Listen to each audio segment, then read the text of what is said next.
নমস্কার বন্ধুরা, সকলকে মনীষার চ্যানেলে আরও একবার স্বাগত। আজকে আমি তোমাদের সঙ্গে একটা শাক ভাজা রেসিপি শেয়ার করব। চলো তাহলে আর বেশি কথা না বলে ভিডিওটা শুরু করি।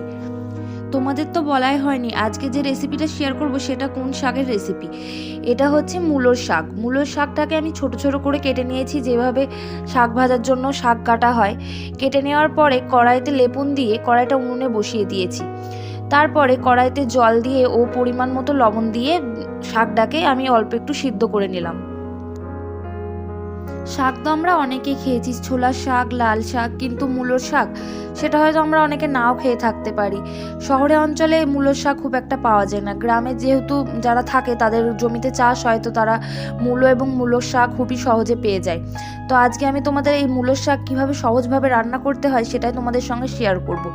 আর চ্যানেলটিতে নতুন হলে চ্যানেলটিকে একটা সাবস্ক্রাইব করে দিও। যে কোনো শাক ভাজা রান্না হোক না কেন, একটু গরম জলে ভাবিয়ে নিলে শাকটা খুব তাড়াতাড়ি রান্না হয়ে যায়। আর শাকটাকে অল্প একটু সিদ্ধর সময় লবণ দিয়ে নিতে হবে, এতে স্বাদটা আরও বেশি ভালো হয়।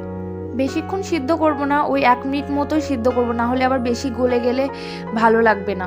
শাকটাকে নামিয়ে নিলাম। এবার কড়াইতে একটু ঠান্ডা জল দিয়ে একটা কাপড় দিয়ে কড়াইটাকে ভালো করে পরিষ্কার করে নিলাম, যাতে কড়াইতে তেল দেওয়ার সময় কড়াইটা পুড়ে না যায়। তারপরে কড়াইটা গরম হয়ে যাওয়ার পরে আবার পরিমাণ মতো তেল দিয়ে দিলাম। খুবই সাধারণ পদ্ধতিতে শাক ভাজাটা আমি রান্না করব, খুবই সাধারণ, মানে কিছু দেবো না বললেই চলে। কোনো মশলাপাতি আমি সেরকম ইউজ করব না, শুধু লঙ্কা দিয়েই শাকটা রান্না করবো। আর খেতে কিন্তু দুর্দান্ত হবে। এটা তোমরা অবশ্যই বাড়িতে ট্রাই করো আর জানিও কেমন হয়েছে। তারপরে কড়াইতে তো তেল দিয়ে দিলাম। তেলটা গরম হয়ে যাওয়ার পর কুচি কুচি করে রাখা লঙ্কাগুলো দিয়ে দিলাম। এই লঙ্কাগুলো খাওয়ার সময় মুখে পড়লেও ঝাল খুব একটা লাগবে না। আর লঙ্কাগুলো খুবই ছোট ছোট করে কেটেছি, যাতে ভালো মতো ভাজলে খাওয়ার সময় লঙ্কাগুলোতে আর খুব একটা ঝাল না থাকে। তারপরে সিদ্ধ করে রাখা শাকটাকে কড়াইতে দিয়ে দিলাম। এবার ভালোভাবে নেড়ে নেব। এবার শাকটাকে ভালো মতো নাড়তেই থাকবো, যাতে আরও ভালো মতো ভাজা ভাজা হয়ে যায়। তোমরা কারা কারা শাক ভাজা খেতে ভালোবাসো বা মূলোর শাক খেয়েছো তারা অবশ্যই একটু কমেন্টে জানাও দেখি। এইভাবে শাকটাকে নাড়তে থাকবো। আর যদি গ্যাসে রান্না হয় তাহলে গ্যাসের ফ্লেমটাকে মিডিয়াম রাখতে হবে। আর উনুনে রান্না করলে এই মোটামুটি অল্প অল্প জ্বালানি দিয়ে ভাজতে হবে, না হলে কড়াই সমেত শাকটাও পুড়ে যাবে।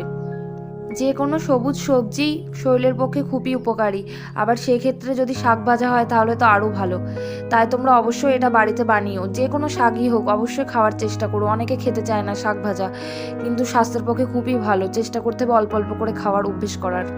শাক ভাজা তো প্রায় হয়ে এসছে। তোমরা দেখলে যে আমি রান্নায় খুব একটা কিছু ইউজ করলাম না, তেল আর লবণ আর লঙ্কা দিয়ে রান্নাটা সেরে ফেললাম। আর খেতে কিন্তু দুর্দান্ত হয়।